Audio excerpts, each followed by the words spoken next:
어제 밤 늦게 찾아뵙고 바로 또 아침에 막 찾아뵙고, 그러니까 계속 너무 많은 영상들이 막 올라오니까 복잡하실 것 같은데, 그래도 이렇게 함께 해주셔가지고 진짜 감사해요. 아포리즘은 항상 이렇게 옆에 놓고 언제든지 뵐 수 있도록 그렇게 준비를 하고 있습니다. 자, 오늘은 좀 오랜만에, 진짜 뭐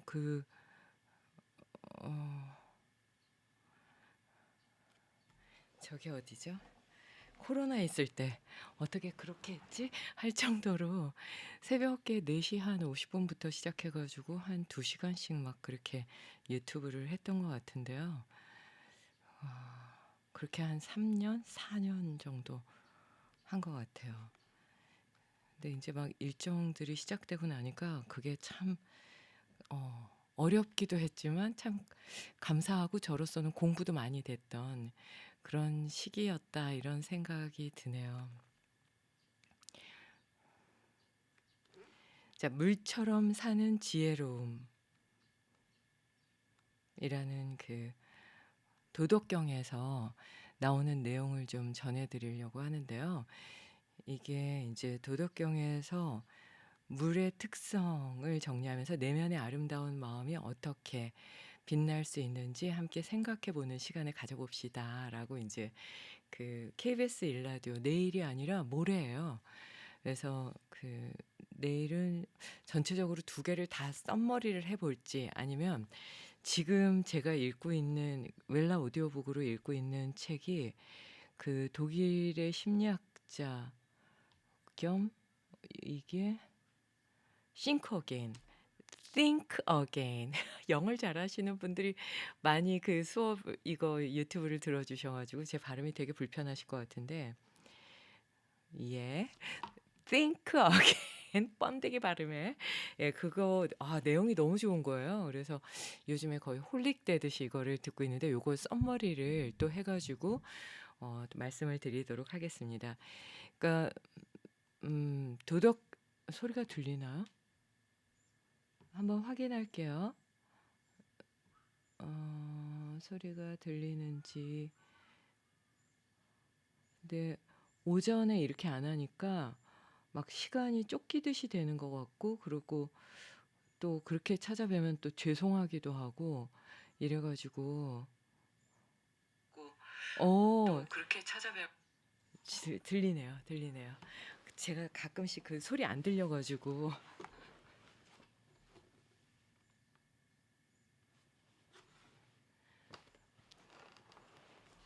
예. 제가 또 완벽하진 않지만 또 노력하는 완벽주의 아닙니까?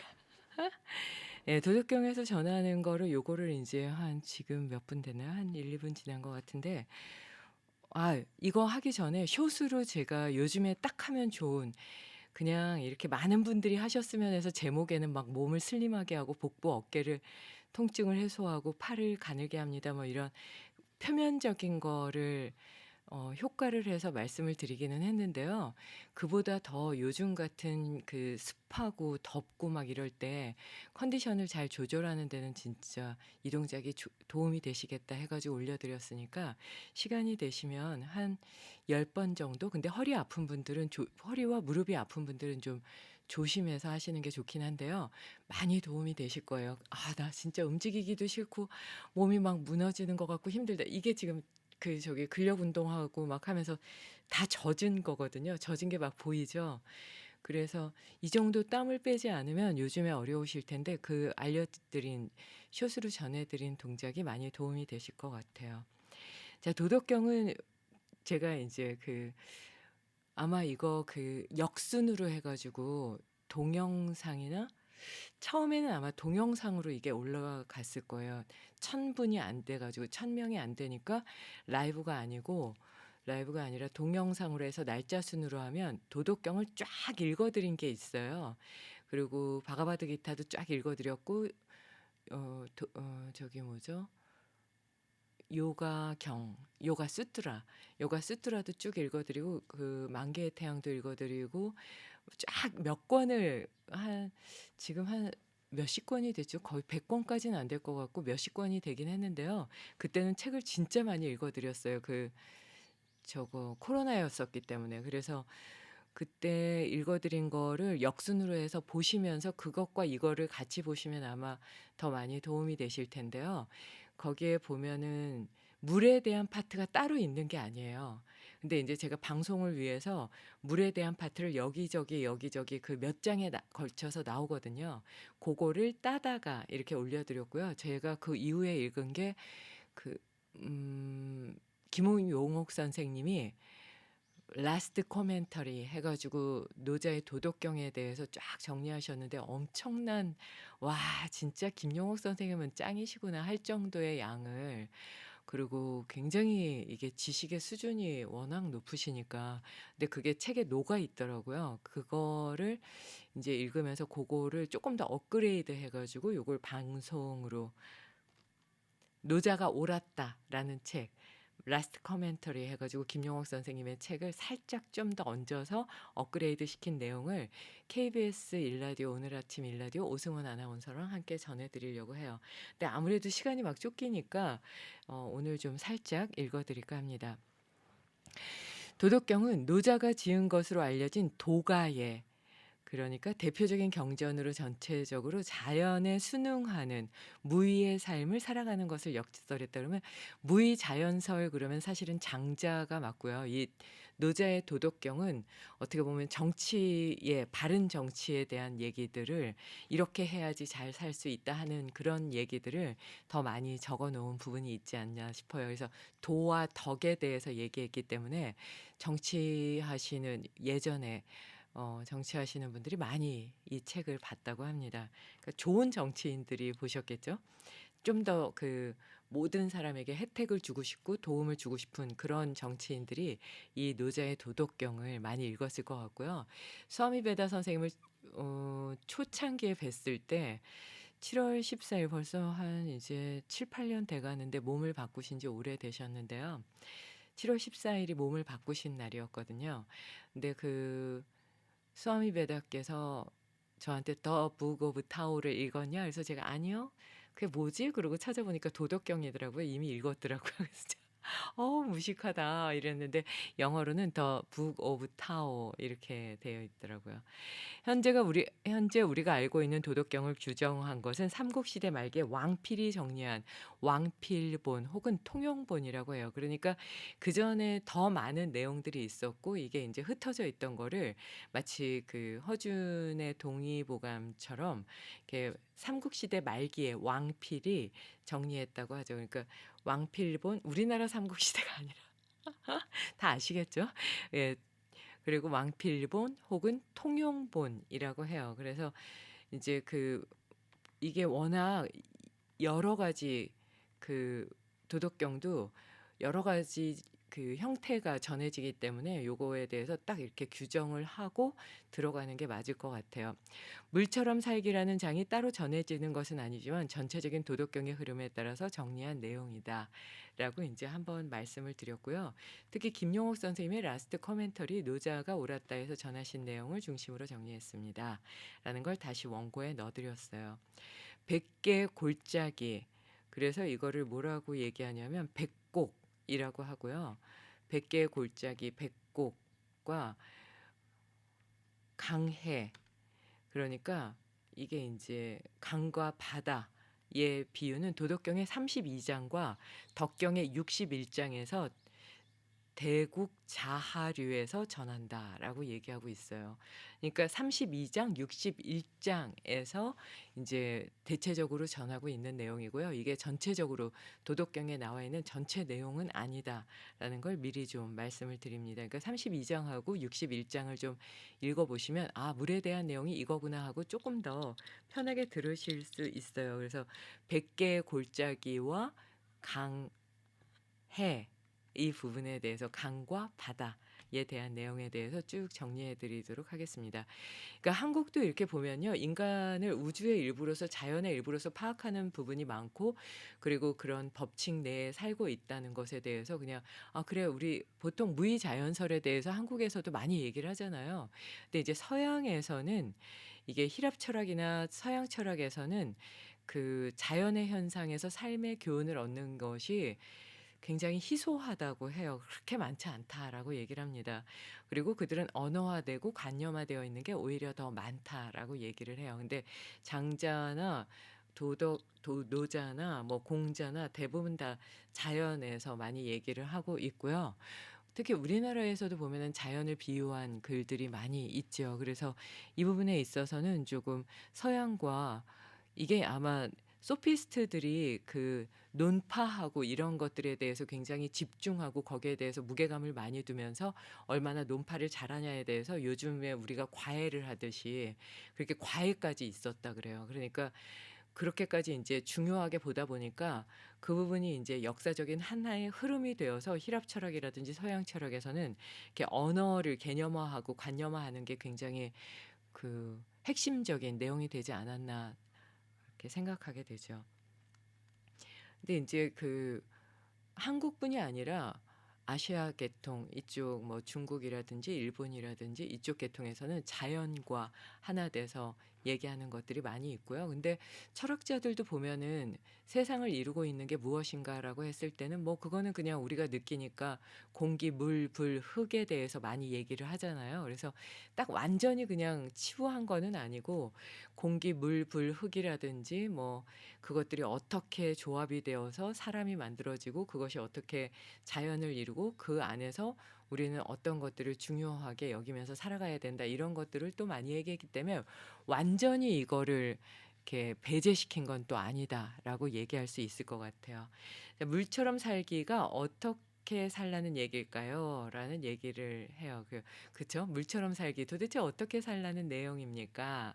근데 이제 물에 대해서는 다른 경전에서도 많이 얘기합니다 하면서 아까 그 저기 동양에서는 자연의 흐름을 많이 얘기한다고 했잖아요. 그래서 살짝 수다니파따에 대해서도 넣어 드렸어요. 그래서 수다니파따는 가장 오래된 경전이니까 방송에서 제일 많이 왜냐면 이게 오랫동안 이어온 내용이니까 아무래도 많은 분들이 그것에 대해서 인정하기도 하고 많은 부분들이 이제 전문가들에 의해서 독해되기도 했기 때문에 좀 믿음이 가는 그런 부분이 있죠. 그래서 수다니파따를 많이 전하고 있는데요. 수다니파따에서는 얕은 물은 소리내어 흐르지만 깊은 물은 소리를 내지 않는다. 모자라는 것은 소리를 내지만 가득 찬 것은 소리를 내지 않는다. 어리석은 자는 반쯤 물을 채운 항아리 같고 지혜로운 이는 물이 가득 찬 연못과 같다라고 전하고 있다고 해요. 요것만으로 인제 이게 핵심적인 내용이 이미 다 전해진 게 아닌가 싶어 가지고 그래서 사실은 요 부분을 좀 앞에 넣었어요. 그러니까 이게 그 얼마나 채워졌는가 그 깊이에 대해서 얘기하는 부분이 또 도덕경에서는 좀 빠져 있기는 해요. 그러니까 물의 특성을 얘기를 했지 그 깊이에 대해서는 얘기를 하질 않아서 요 부분에 대해서 우선은 좀 먼저 보충을 미리 좀 하고 글이 좀 멋지기도 해서 앞에다 좀 넣어 봤습니다. 예 도덕경에서는 물과 같이 살기를 권하는데요. 그게 물이 갖고 있는 특성 때문이라고 해요. 그러니까 사람들은 항상 위로만 그러니까 막 더 위로만 불처럼 타오르기를 원하지 모두 아래로 내려가는 걸 싫어하잖아요. 위로, 더 위로, 더 많은 돈, 더 많은 명예, 더 많은 인간관계, 더 많은 인정받음, 더 아름다워지고 뭐 이런 더 젊어지고 이게 좀 더 위쪽으로 가기를 원하는데 그거는 이제 불의 특성이라고 보통 인제 자연무이설에서는 얘기를 하는데요. 모두가 싫어하는 아래로만 흐르는 물의 특성을 따라간다면 많은 부분이 해소된다는 거예요. "그래요, 그래요. 앞장서세요." 뭐 이렇게 하는 거죠. "당신이 앞에 서면 나는 뒤에 따르겠습니다. You first." 하는 거죠. 그래서 이게 아슈람에서 저희 아슈람 선생님이 인도를 갈 때 수아미 라마 사다카 그람이나 이런 데 갈 때 저희가 뭘 하면 되겠습니까? 그러면 항상 뒷편에 있어라. 그리고 사람들이 싫어하는 걸 하고 내 몸이 피곤하고 지친다고 하지 말고 거기에 도울 수 있는 걸 도우세요. 모든 게 해결될 겁니다. 요 세 가지를 항상 그 깊이 새기고 가거든요. 이제 잘 나눠라. 그러니까 첫 번째가 제일 뒤에 좀 빠져라. 라는 거예요. 뒷전으로 빠지면 근데 저희가 뒤에서 이렇게 보니까 전체를 보게 되기도 하고 그 전체의 흐름을 알게 되니까 실수를 좀 덜하게 되기도 하고 좀 더 겸허해지기도 하고 더 앞자리에서 스와미 베다바라티가 전해주시는 우리 스승님이 전해주시는 그 블레싱에 대해서 더 직접적으로 받기 위해서 전 세계에서 모이니까 그럼 우리는 좀 더 뒤로 갈게. 당신들이 더 직접적으로 받아가세요. 이런 모습을 보고 사람들은 또 좋아하시더라고요. 그래서 "자주 와라. 너희 너무 보고 싶다." 그리고 우리 선생님들한테 막 "팔선녀다." 이렇게 얘기를 하거든요. 그러니까 뒤로 빠진다는 건 사람들의 마음을 열게 하고 내가 전체적인 부분을 관망하게 하고 그리고 무엇인가 잡지 않기 때문에 자유롭게 만들면서 그 자유로움 속에서 지혜로운 해안을 갖게 하는 것 같아요. 하지만 누구나 명예를 바라고 높은 곳으로 향하기를 원합니다. 그래서 좀 더 좋은 집, 더 좋은 환경, 다른 사람보다 더 높은 곳에서 존경받기를 원하기 때문에 사람이 모여 사는 곳에는 다툼이 끊임이 없다 그래요. 내가 더 옳아, 내가 더 잘해. 이걸 막 인정받으려고 하는데 그래 봤자죠. 저는 거기에서 뽁닥뽁닥 해 봤자고 그걸 누가 인정하느냐도 그렇게 뭐 이렇게 중요하겠어요. 그러니까 각자 그냥 그날의 기분에 따라서도 감정에 따라서도 막 높낮이를 자기 마음대로 그리고 이 사람과의 관계에 따라서 정말 진실이 아니고 사실이 아닌 것들을 막 얘기하기도 하잖아요. 근데 그런 데 따라가지 말라는 거예요. 하지만 물처럼 자연스럽게 흘러서 겸허하게 자연의 흐름에 근원이 되기를 자청하는 사람이 되면 나와 주변을 고통스럽게 하고 작고 큰 고통스럽게 하고 작고 큰 다툼을 갖게 하는 그 모든 것들이 다 사라지게 된다. 그러니까 나를 고통스럽게 하고 주변을 고통스럽게 하면서 아주 크고 작은 이런 갈등들이 막 이렇게 뭐 비바람 치듯이 그렇게 오게 될 때 그때 그 고요함을 유지할 수 있게 된다는 거예요. 흐르는 물처럼 산다는 건 뭔가 순리대로 사는 것 같고 그게 지혜로움인 것 같은데 특별히 도덕경에서 물의 특성처럼 사는 것이 좋다고 하는 이유는 뭘까요? 하고 우리 장 작가님 질문 내용이 전 참 마음에 드는데요. 그 아주 정성껏 이 내용을 주시는 것 같아서 이 질문을 읽어드려요. 도덕경에서 불처럼 살기를 권하지 않는 이유는 불은 위로만 타오르고 불똥이 튀면 자신도 타게 될까 봐 주변 사람들은 이게 이제 불똥이 막 타오르는 거죠. 그러니까 물처럼 얘기하는 이유가 불은 막 위로 타고 불을 좋아하는 사람들은 그냥 불멍하는 정도? 그리고 바베큐 좋아하는 정도? 아니면 우리 "불똥 튄다." 이러면서 막 피하잖아요. 그래서 불은 태우고 나면 재만 났기 때문에 이익이 되는 걸 찾기 어렵다. 그러니까 나를 태워버리고 주변을 태워버리고 모든 걸 잃어버리기 때문에 불교 경전에서도 보통 화난 것을 타오르는 집으로 표현을 해요. 그래서 뭐라고 얘기를 하냐면 그 화난 상태는 막 집이 타오르고 있는데 "빨리 나와, 빨리 나와." 이러는데 "여긴 내 집이야." 그러니까 그 "화나는 감정은 내 거야."라고 얘기하는 거죠. 그리고 안 나온다는 거예요. 그리고 그 불덩어리 속에서 그냥 타 죽는다는 거죠. 그러니 "그런 어리석음을 갖지 말아라."라고 불교 경전에서는 얘기를 하거든요. 그래서 도덕경에서도 불을 얘기하기보다는 물을 얘기를 하는 거죠. 하지만 보다 현대적인 삶 속에서 현실감 있게 재해석 보면 불도 잘 조절하면 좋은 부분도 있기는 해요. 좋은 음식을 막 먹게 되고 밝은 불을 또 밝혀 주기도 하죠. 그리고 따뜻함을 전할 때 불처럼 따뜻한 마음을 전할 수 있으니까 완전히 이건 불을 그냥 '불은 다 나빠.' 이렇게 또 볼 수는 없잖아요.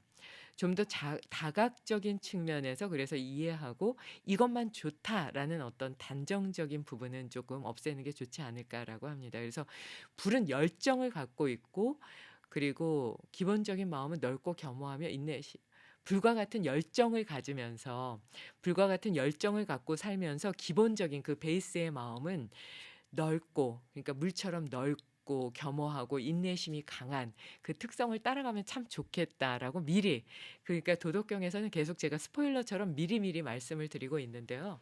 그러니까 '불을 나쁘게만 보지 맙시다.' 하는 거는 '그래 불은 또 나빠.' 이러면 또 불에 대해서 이렇게 부정적으로 보면 불의 요소가 없으면 사실은 이 세계가 또 이어져 가는데 불은 완전히 타오르는 불뿐 아니라 어떻게 보면 에너지도 얘기를 할 수 있고 우리가 살아가는 생명력의 근본적인 움직임도 그래서 타오르는 그래서 이근이라 그래서 아유르베다 인도 전통의학에서는 요 턱 아래쪽 요쪽을 이근이라고 얘기를 하거든요. 그래서 여기가 타오르는 에너지다 봐서 위장의 관계와 또 연결이 돼서 위장은 타오르지 않으면 타올라서 소화되지 않으면 또 그 에너지를 소진할 수 없다라고까지 얘기하니까 불은 나쁘게만 볼 수도 없다라는 걸 조금 더 요 부분에 넣었어요. 왜냐하면 처음에 원고를 쓸 때는 물에 대해서만 막 이렇게 써 가지고 그걸 핵심적으로 가기에도 되게 급급하고 바빴어요.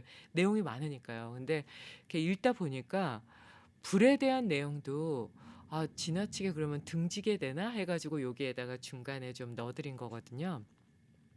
그래서 이게 인제 불같은 열정을 갖고 물처럼 겸허하고 넓고 인내심이 강한 이런 쪽으로 간다면 완벽한 인격이 되겠지만 완벽이라는 건 없잖아요. 그래서 '고쪽으로 향해 간다.' 요렇게 노력을 하면 어떨까 싶습니다. 그러니까 물은 자타를 구분하지 않는 게 첫 번째 특성 두 번째 특성이죠. 첫 번째는 아래로만 흐르고요. 그다음에 자타를 구분하지 않는다. 그러니까 이 집 저 집, 이 강 저 강, 이 바다 저 바다 나누지 않는다는 거예요. 색깔과 성분이 다르더라도 그냥 함께 모이는 순간 하나의 물이 되어서 또 다른 완전한 물이 된다는 거예요. 예를 들면 수돗물이 모여 가지고 한강으로 가고 한강이 모여서 바다로 가고 그 바다가 태평양이 되고 태평양이 대서양과 함께 또 만나게 되고 그래서 딱 여기는 태평양 여기는 대서양 이러기는 참 어렵잖아요. 그게 또 흘러가면서 같이 또 그 하나의 흐름을 갖기 때문에 왜 우리 보통 부부싸움 하면은 "칼을 물로 베는 것과 같다." 뭐 이렇게 얘기를 하잖아요. 그러니까 구분하지 않는다는 거죠. 이게 진짜 중요한 게 그룹 짓는 게 제일 기분 나쁘잖아요. 당신들끼리 이렇게 쏙닥쏙닥 거린다거나 특히 등 뒤에서 이렇게 쏙닥쏙닥 거린다거나 이렇게 "안녕." 하고 헤어졌는데 뒤에서 막 쏙닥거리는 소리가 들린다거나 이러면 굉장히 기분이 나쁘죠. 그러니까 이게 구분하는 거잖아요. 그룹, 너희 그룹, 나의 그룹. 그러면 이미 '파이팅하고 싸우자.'라는 어떤 공격적인 마음도 이미 들어오기 때문에 물은 그 반대를 행한다는 거예요. 그러니까 물은 어디에서나 함께하고 어디에서도 거스름이 없고 내침이 없다는 거죠. 그래서 어디에나 존재하며 생명을 살리면서도 내세움이 없어요. 이게 세 번째인데요. 생명을 유지할 수 있도록 무언가를 하고 나서도 대가를 바라지도 않고 '내가 대단해.'라고 얘기하지도 않으면서 그냥 조용히 내세움 없이 유유히 할 일을 다 하고 사라지는 거예요. "봐 봐. 내가 살렸잖아. 저 나무들도 내가 살린 거. 너희들도 있잖아. 내가 이 물을 안 주면 아마 너희 목말라 죽을걸." 막 이러지 않잖아요. 그냥 물은 나무를 쫙 살려 주고도 그냥 쓱 지나가 버리죠. 이제 그래서 물처럼 살 수 있으면 좋은 건 알겠는데 자연처럼 살기란 쉽지 않겠네요. 그런데 물이 마냥 부드럽기만 할까요? 요즘 같은 장마에 불어나는 물 보면 불만큼이나 물도 무섭습니다. 우리 장 작가님 질문 진짜 잘 주시죠? 예, 그쵸. 근데 물이 부드럽고 겸손하기만 한 것은 아닙니다. 그래서 이게 정말 장마 질 때 막 정말 휩쓸려 가잖아요. 그 릴스에 보니까 90 년대에 어떻게 된 날 보니까 장마가 져 가지고 목까지 물이 찬 거예요. 그러니까 90 년대니까 제가 석사 때인데 그랬던 물난리가 났던 게 기억이 나요. 그래서 막 스티로폴 위에서 막 이렇게 헤엄쳐 가면서 그러면서도 그 회사를 가는 와 출근하는 그래서 이게 진짜 한국의 지금 K컬처 K 뭐 팝 뭐 여러 가지 있잖아요. 그거는 우리 모두가 만든 게 아닌가 싶어요. 그때 그걸 이렇게 보면서 저는 와 이 책임감과 그 가족을 살려야 되겠다는 그 따뜻한 어쨌거나 월급을 받아야지 우리는 먹고 사는 그런 샐러리맨의 생활에서 참 벗어나기 어려운 부분들이 많이 있잖아요. 그러니까 그때 완전히 정말 얼마나 책임감을 갖고 열정적으로 살았는가 하는 걸 그 릴스 하나로 딱 보게 되더라고요. 근데 그때 인제 물의 흐름을 보면 물이 무섭기도 하고 두렵기도 하죠. 한강이 막 불어나는 걸 보면 어떨 때 이렇게 저희 집에서 보면 한강이 내려다 보이는데 '와 무섭다.'라는 생각을 갖게 될 때가 있어요. 이게 막 거의 폭류하듯이 막 이렇게 되잖아요. 그래서 그 인제 바렐라의 몸의 인지과학에서 보면 감정이 폭류한다는 표현이 나오거든요. 그러니까 감정이 폭류한다는 건 댐을 딱 열면 이게 그냥 막 물이 쏟아져 내리잖아요. 그 무섭죠. 마치 감정도 그렇다는 거예요. 그러니까 어떻게 보면 물이 무서운 경우도 생명을 잃게 하기도 하고요. 그래서 물이 부드럽고 겸손한 것만이 아니라 굳세고 강하기로는 물만한 것도 없다 그래요. 세상을 쓸어버리잖아요, 그냥. 수천만 년을 한 방울씩 떨어뜨려서 만드는 절벽의 동굴도 한 방울의 물이 끊임없이 계속 떨어뜨려서 만드는 예술 작품이죠. 그래서 정말 대단한 힘을 갖고 있다라고 볼 수밖에 없는데요. 그리고 여기에서 정말 우리가 본받아야 될 건 지루해하지 않고 끊임없이 '이 정도 했으면 좀 동굴이 만들어져야 되는 거 아니야?' 이런 게 아니라 그냥 뚝뚝뚝뚝 한 방울씩 계속 떨어뜨리면서 정성을 다해서 자연의 예술품을 만들어내는 것, 이게 물의 특성이라고 봅니다. 그래서 물을 본받으면 다툼이 없어지고 남을 이롭게 하고 허물이 없어져서 도와 같은 사람이 된다고 했는데요. 생명을 살리기도 하고 또 지저분한 걸 닦아주기도 하잖아요. 그래서 "아유 내가 너 오물 같은 거 다 닦아줬잖아. 너가 하는 거 이렇게 다 닦아줬잖아." 뭐 이러지도 않고 그냥 쓱 사라지죠. 그리고 그 물을 그 안에서 그냥 그 오물들을 다 해결해 버리잖아요. 그 아름다움, 그게 이제 수행자들의 마음이라고 해요. 그래서 "수행자는 청소부입니다."라는 책도 있죠. 그래서 모든 걸 다 받아들여서 그걸 마치 그 청소해 내듯이 그렇게 하는 그 마음은 거의 수행자의 마음과도 같다라고 합니다. 도덕경에서는 그래서요, 가장 훌륭한 인격의 사람은 이와 같이 아래로만 흐르고 겸허하면서 내세우지도 않고 그렇지만 끊임없이 단단한 힘을 갖고 나아가는 그런 심성과 행위를 갖춘 사람이라고 했는데요. 남이 싫어하는 일을 먼저 하고요. 무거운 책임을 졌을 때 '와 이거 진짜 무거워. 내가 이런 책임을 언제까지 지고 가야 돼.' 이러지 않고 '그래 나에게 온 인연이니까 열심히 한번 해 볼까? 그래 기왕 할 거면 즐거운 마음으로 하자.'라고 하면서 기꺼이 지고 가는 그 마음. 그리고 갖은 모욕에도, 그러니까 막 오물을 다 쓸어 가지고 그거를 물이 다 정화시키잖아요. 그런 모욕에도 흔들리지 않고 밝은 마음을 가지고 갈 수 있을 때, 그 그래서 자신의 능력이 닿는 데까지 남을 위해서 일을 하면서도 명예와 이득을 탐내지 않을 때 이 같은 사람을 도와 같은 사람이라고 해요. 삶이 거칠고 힘들고 가끔은 외롭다고 느껴질 때는 물의 흐름에 거스르는 말과 행동을 행하고 있는 건 아닌지 한번 살펴보면 좋겠다라고 얘기를 합니다. 그래서 요거를 좀 인제 '물처럼 사는 지혜로움을 되새길 수 있게 명상 요가를 해 보면 좋지 않을까 합니다.' 하고 내용을 주셨는데요. 아까 말씀드린 그 도덕경의 32번째 번째 가름에 보면 "도가 천하에 있는 것을 비유하면 온갖 계곡의 시내들이 강과 바다로 흘러가는 것과도 같다."라고 했어요. 요거 쫙 읽어 드릴게요. 돈 이거를 인제 그 김용옥 선생님은 어떻게 해석하셨냐면 "도는 자기를 낮춥니다. 그래서 모든 계곡의 물들이 큰 강이나 바다로 흘러가듯이 만물이 자연스럽게 도로 순환하는 것입니다. 나의 인생이 도와 같아 만물을 손님으로 대하고 평등하게 대할 수 있으면 좋겠습니다." 진짜 아름다운 말이죠. 그리고 66번째 가름 해 가지고 "강과 바다가 온갖 골짜기 물의 왕이 될 수 있는 것은 자기를 잘 낮추기 때문입니다. 그러므로 온갖 골짜기 물의 왕이 될 수 있다는 것입니다. 그리하여 백성의 위에 쓰려는 자는" 백송이 아니라 백성이네요. "백성의 위에 쓰려는 자는 반드시 말로써 자기를 낮추고 백성의 앞에 쓰려는 자는 반드시 그 몸을 뒤로 해야 합니다. 그러므로 성인은 위에 처해 있어도 아랫 백성이 무겁다 아니하고 앞에 처해 있어도 아랫 백성이 무겁다 아니하고 앞에 처해 있어도 뒷 백성이 전도를 막고 있다고 아니합니다. 그러하므로 천하 사람들이 즐거이 그를 추대하면서도 싫어하지 않습니다. 그는 항상 다투지 않으니 천하 사람들이 그와 더불어 다툴 건덕지가 없는 것입니다." 이걸 어떻게 해석하셨냐면 노자의 일관된 사상은 부쟁의 사상입니다. 부쟁의 전제는 겸허, 즉 자기를 낮춘다는 것입니다.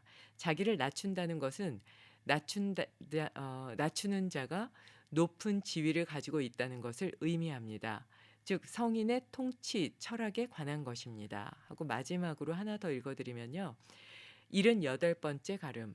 하늘 아래 물보다 더 부드럽고 연약한 것은 없습니다. 그래서 단단하고 강강한 것을 치는데 물을 이길 것이 없습니다. 이러한 물의 기능을 대신할 게 없는 것입니다. 약하 약함이 오타가 많았네요. 이거 제가 친 건데 약함이 강함을 이기고 부드러움이 딱딱함을 이기는 것은 천하 사람들이 모르는 이 업것만은 그것을 능히 행하지 못합니다. 그러므로 성인은 말합니다. 나라의 온갖 오욕을 한 몸에 지닐 수 있어야 사직의 주인이라고 할 수 있고 나라의 온갖 죄를 한 몸에 수용할 수 있어야만 천하의 왕이 될 수 있는 것이라고 이와 같이 바른 말은 반대로 들리기도 합니다. 삶이 거칠고 힘들고 가끔은 외롭다고 느껴질 때는 물의 흐름에 거스르는 말과 행동이 없는지 생각해 봐야 되겠습니다. 라고 얘기를 했습니다. 그래서 진짜 이 아름다운 글을 도덕경 굉장히 짧거든요. 한 번쯤 보시면 어떨까 싶습니다. 자, 명상으로 오늘 하루를 시작하셨으면 해요. 편안하게 앉아서 등을 쭉 펴고 턱을 당기시고요.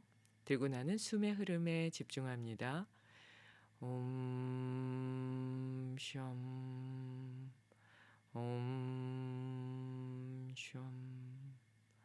옴 천천히 들고 나는 숨의 흐름과 함께 앞장서거나 우위에 서거나 모두 다 내 것이라는 어리석음을 가지면서 지혜롭게 살고 있다는 착각을 하고 없는지, 착각을 하는 건 없는지 살펴봐야겠습니다.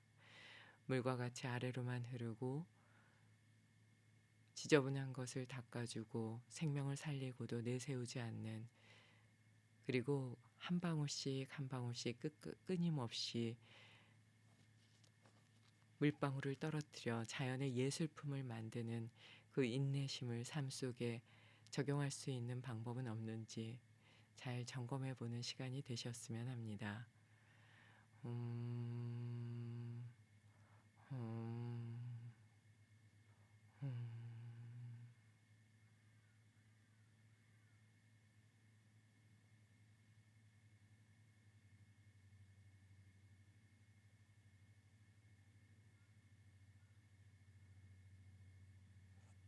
턱을 당겨서 숨이 배꼽 아래까지 깊게 들어가게 합니다.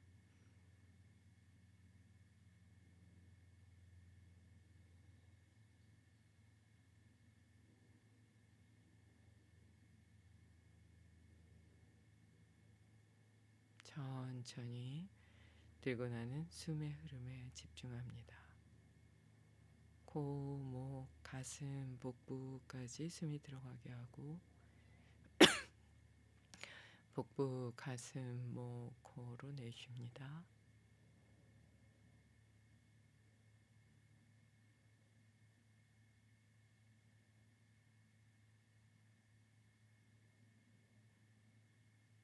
오늘 하루를 시작하면서 만나는 모든 사람에게 지금 하신 이 명상의 평화로움을 나누겠다 의지를 세우시고 내 안에 있는 그 평화로움으로 하루를 감사하고 기쁘고 행복하게 지낼 수 있기를 바랍니다. 감사합니다.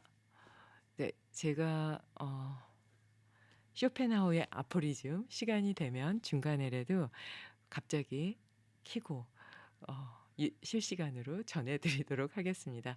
함께해 주셔서 감사합니다. 일요일 무료 특강 이번 주 일요일 2시에 시작이 되고요. 변동이 있으면 말씀을 드릴게요. 내일이네요. 수아미지께서 1시에서 1시 반 정도에 오신다고 하거든요. 1시에서 1시 반 정도 오신다고 하시니까 오시는 분들은 조금 일찍 오셔도 좋을 것 같아요. 그래도 2시라고 미리 말씀을 드렸기 때문에 나 2시밖에 안 되는데요. 그러면 2시까지 오신다고 말씀드리면 그때까지는 계시지 않을까 싶습니다. 그리고 물만 드시는데 그것도 잘 안 드시기 때문에 뭔가 질문을 하거나 뭔가 이렇게 뭐 수행에 대해서 어떻게 여쭙고 하는 것보다는 그냥 말씀해 주시는 걸 듣는 게 더 좋은 방법이 아닐까 싶어요. 그래서 전해 드리는 말씀을 그냥 고요히 듣는 걸로 그렇게 좋은 시간이 되셨으면 합니다. 감사합니다.